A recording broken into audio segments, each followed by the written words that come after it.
The final issue I'd like to bring up, which seems to be dropped, is in August, when we were not in, like many other politicians, I rang doorbells in my district to see what was on people's minds. And I ran across two grandmothers who had grandchildren who tried to go down this transgender route. It was obviously very disturbing for both grandmothers. One of them only had one grandchild, and I could tell it broke her heart that her granddaughter, who she loved so much, had decided to go down the transgender path.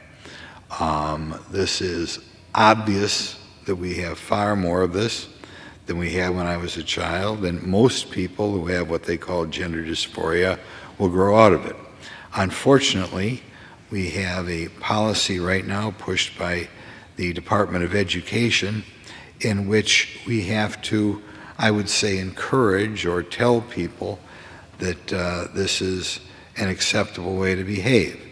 And right now, the Department of Education threatening to withhold funds from school districts who don't, say, allow transgender guys into the girls' bathroom or such. So in other words, this part of the culture is kind of, I believe, encouraging an increase in this sort of behavior.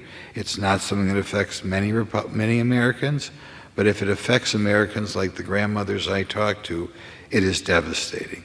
And I would hope in the future that politicians who talk about this issue realize that when they, as President Biden is, talk about it like it's a very positive thing, the result is I think you're going to have more and more people go down this path, and you're going to have more and more people who would have come out of it eventually stay in it. So it's something else that should be talked about.